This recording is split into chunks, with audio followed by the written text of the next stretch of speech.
Welcome to South Bend, Indiana. We've got Friday night volleyball action for you from Purcell Pavilion as the NC State Wolfpack come into town to take on the Notre Dame Fighting Irish. And with that, we welcome you courtside at Purcell Pavilion alongside Austin Rooney. I'm Johnny Soper. Happy that you could be with us tonight. Austin, every game down the stretch for the Fighting Irish is important because they're fighting for their postseason lives right now. Has been much improved since when she took over this program. There's Sydney Bent from the back row, and we get our first look at the freshman from Miami Shores, Florida, who had 14 kills for the Irish last Sunday against Miami to lead the team. Nice serve by Charlie Nigo. Notre Dame up by 1, and Morningstar stuffs NC State. Timeout Wolfpack. Casper sends it over. Notre Dame fighting for their lives. Nunez sets up Nigo. NC State with a chance to win it. They give it to Parchment. Parchment gets it to go. Wolfpack win.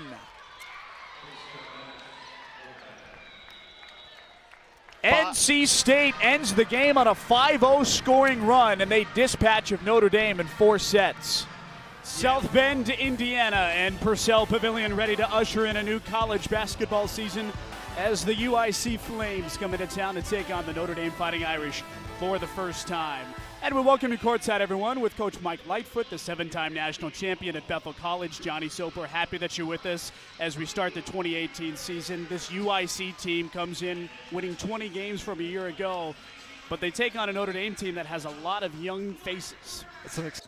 Bowen drives inside on Gibbs, and a nifty move up and under goes Godwin Bowen. I tell you, he's a great player.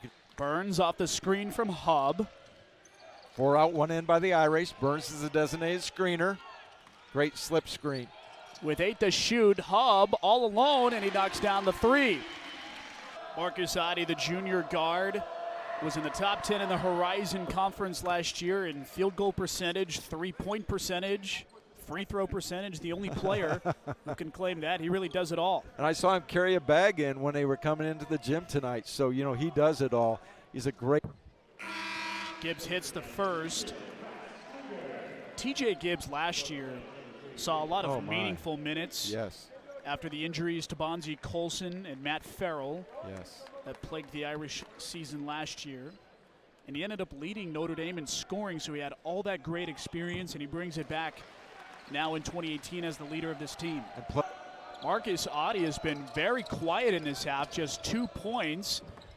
Make it 4 as he drives inside. He must have heard you, John.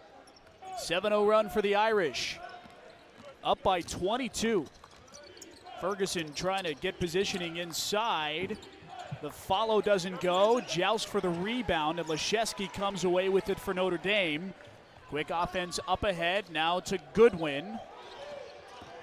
Goodwin with the left hand. Can't get it to go. Burns is there for the rebound, and Leszewski got fouled as he tried to go up. So Dane Goodwin will get a chance at the line after the foul on the rebound. What will it look like when these freshmen continue to mature? You know, John, you're seeing a kind of an unveiling of what this class is going to be like. 5 freshmen and 6 newcomers, including the transfer Jawan Durham, who checks back in. But you're right, Coach. I mean, the future of this program looks immensely bright. They're not quite sure how this year's going to end up. Well, I think. Dexter Williams takes the handoff up the middle. Williams to the right side into the end zone. Touchdown, Notre Dame. And it'll be 3rd down and 2 from the 9-yard line for Notre Dame. They line up quickly. Book claps his hands, has it now.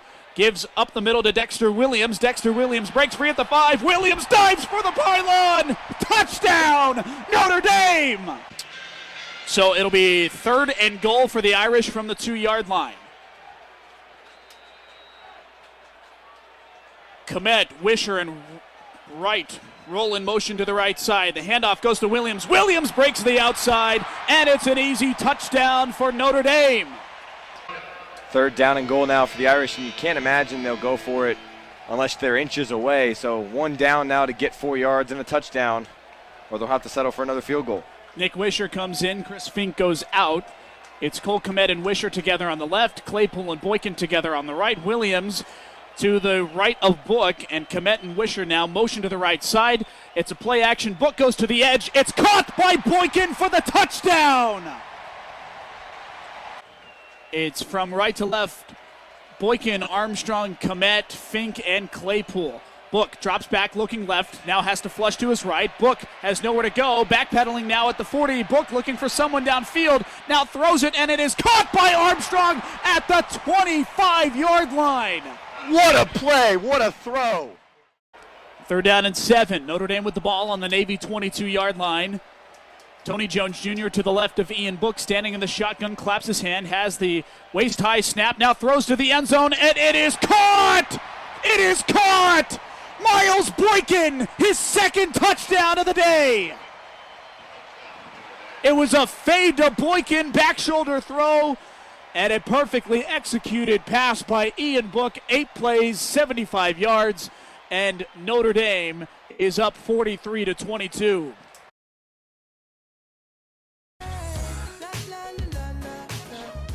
Welcome to Shamrock Sports, everyone. Austin Rooney, John Horlander, Johnny Soper previewing the Vanderbilt game, reviewing the Ball State game, and that's a good place to start because, Rooney, we have to give you some respect. You earned it, man. Last week on this show, Austin Rooney made the prediction that it would be a close game against Ball State. Horlander and I excoriated him for his terrible opinion. I think at one point I laughed in his face saying that he was crazy if he thought that this game would be even remotely within 20 points. And look it what stayed happened. that way the whole game. So 24-16. Congratulations, my friend. And we're sorry. Well, thank you. And apology, somewhat accepted. We'll move on from there later. Fresh. Yeah, Kalijah Lipscomb is their leading wide receiver. He had 10 receptions last week against Nevada and 2 touchdowns. So probably going to be a big target against Notre Dame this weekend. Kyle Shermer, though, you bring up Shermer. I think Shermer is actually going to be a really good quarterback, probably an NFL talent. He's actually 2nd all-time in Vanderbilt history in touchdown passes. He has 44 behind the inimitable Jay Cutler. Vanderbilt legend Jay Cutler. And last year, the Irish went into the 2017 football season with a much different attitude. And I want to talk about that because it feels like Michigan is in the same spot this year as Notre Dame was last year. Coming off an 8-5 season, coming off a bad bowl loss, bad taste in their mouth over the offseason. 8-5, Jim Harbaugh maybe needs to win a lot this year. We'll see. Brian Kelly going into last season, he had to have a good season. Is that what it feels like to you, or am I off there? Is this a different matchup? A lot of talk with those 3 teams, a lot of argument and debate.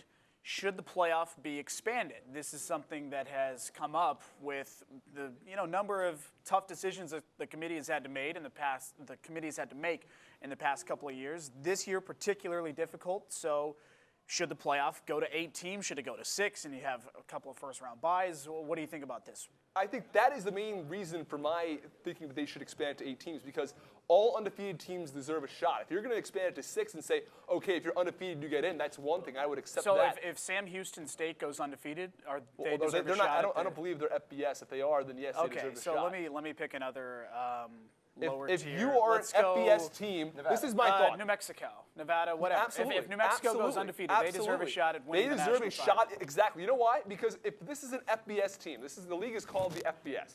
All right, I see Johnny's over there having a great time. This is called the FBS. This is a division called the FBS. If you start the season playing in